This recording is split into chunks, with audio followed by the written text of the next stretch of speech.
Welcome back, everyone. I'm the Bella Gamer, and I'm here to answer the number one question I've been seeing on many of my videos when it comes to the Cosmere RPG. That question being, do you need to read the books in order to play this? Is the Cosmere RPG only for fans of Brandon Sanderson's work?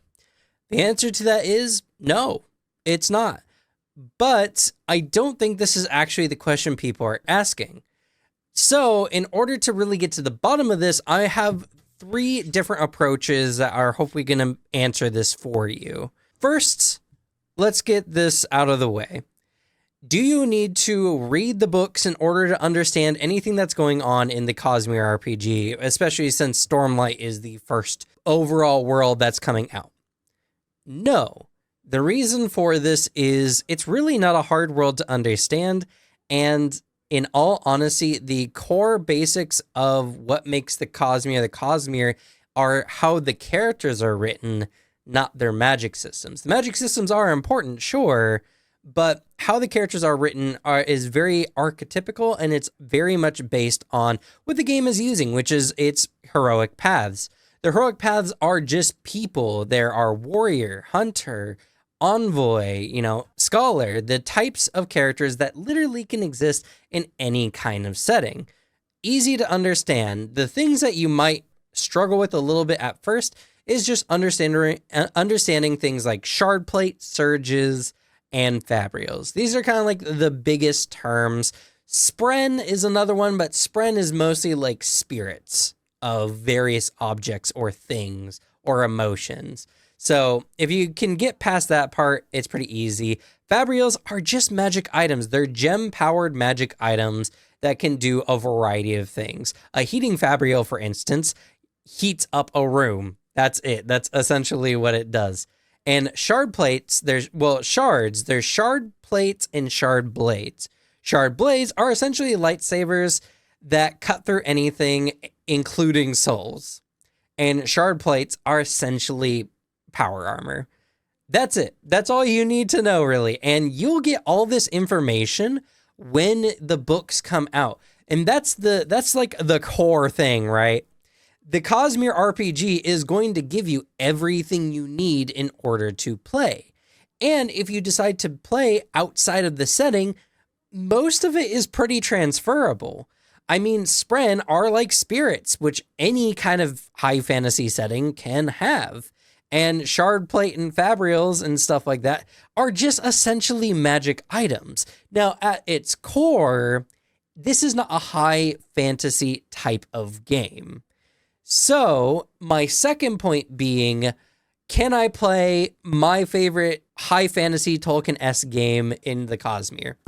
No, not really, or at least not really yet. So, the base Cosmere RPG with the Stormlight Archive, the only high fantasy classes or paths you can take are going to be the Radiant paths, which I think are very fantastic and offer you really cool powers. Essentially, you pick a Radiant path, you swear some oaths, and then you just get powers over forces of nature. Windrunners get powers of gravity and adhesion. Lightweavers get light, which is essentially illusions, and transformation, the ability to turn an object into a different kind of object. And the great thing about this game is these powers are not just spells or specifically designed things. They are skills as much as they do have some talents that let you do very specific actions.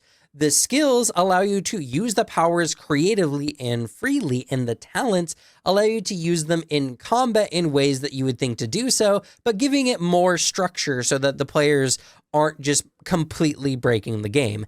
And I've play tested this game quite a bit, and it is incredibly fun, and it feels very balanced, more or less.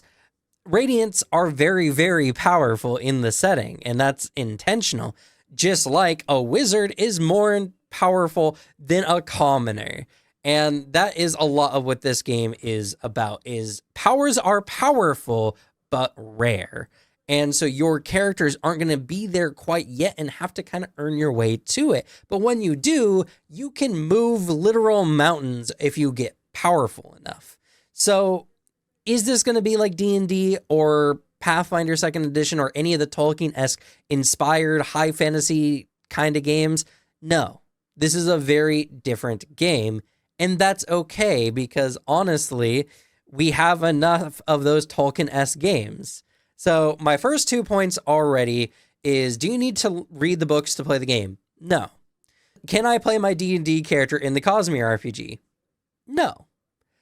My last point is, I think people are afraid that this is meant just for the fans. And that is not necessarily to be insulting, but it is assuming that this game doesn't have substance out of fanfare, essentially. And that is also just not true. The Cosmere RPG is great.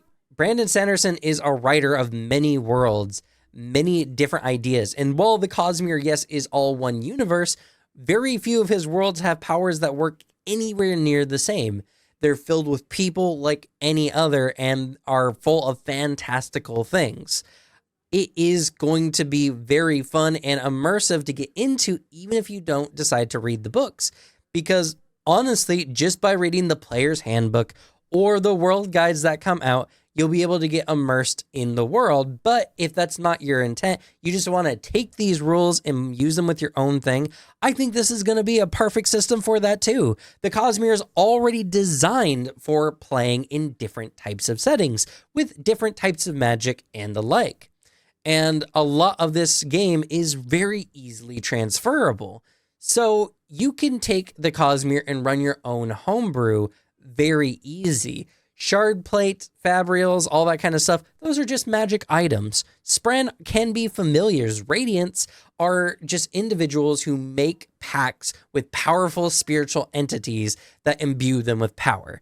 Boom. You can do pretty much any kind of high fantasy general setting with that. And the longer the Cosmere RPG is out there, the more books that come out, because there will be pretty much a new setting every year, the more we're going to get access to. I know one of the heroic paths for Mistborn is going to be the Gunner, because they're introducing guns into Mistborn, and that's going to be really hype. And they have a variety of other heroic paths for a more noir, kind of more modern kind of society. And Brandon has an idea of having every stage, whether it's low fantasy, high fantasy, medieval, industrial, even space age or cyberpunk.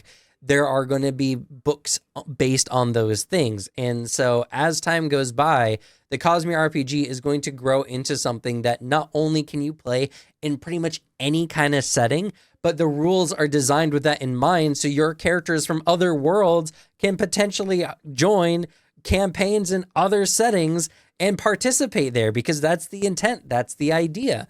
So a lot of this video is me saying no, but in positive way, right? Do you need to read the books? No. Can I play my D&D characters? No. Is this only fanfare? No. But the yes to all of this is yes, you can play this even if you haven't read the books. Yes, even though you can't play your D&D characters, this is just a whole nother type of fantasy that you get to enjoy as a setting. And yes, this is more than just fanfare. This is a fully developed game with very complex rules that very much reward narrative style gameplay and narrative style combat. And this is a game I'm incredibly hopeful for. So hopefully this video has helped you understand at least a little bit more of what the Cosmere RPG is supposed to be. I see these comments all the time, and I'm not angry with you. I don't think you're dumb or anything like that. This video is just to kind of help people understand. And as well, I know someone mentioned as well, there will be a live play. We'll do a live play of the game when it releases, or around the time that it releases this summer. So in July, August, sometime in that range, you can expect at least a short campaign in it. But honestly, this is a game I'm anticipating playing a lot more. And so we're very likely to get longer campaigns here on the channel. So if you're interested in any of that, please subscribe to the channel. Or if you just like tabletop in general, leave a like, interact with the video. In fact, any TTRPG videos, not just mine, interact with those. The algorithm needs to know that we're interested in this kind of stuff so that this kind of stuff can get out to more people and the games we love can get more interest, more money, and can be made better in the future. Though, if you want to help this channel out specifically, then hey, you might have noticed my Viking shirt that's not piercing through me like they usually do. I fixed my green screen, kinda. My hair's kind of doing some weird stuff, but it's not a perfect setup, and I'm a dad right now, so, you know, well, I'm a dad now, not right now, for forever now. So I haven't been able to adjust it. But anyway, the shirts, really good. I've had these from like 6 to 8 months, somewhere in that range, and they haven't shrunk. The graphics are really nice. This is one of the first shirts I got. The graphic is still completely fine. The shirts feel good, and they have a killer deal where if you use my discount code down in the description, you get 10% off anything on the site. And more specifically, they have a killer deal where you can get 3 shirts for just a little over $60. With my 10% off of that, each shirt is less than $20 each.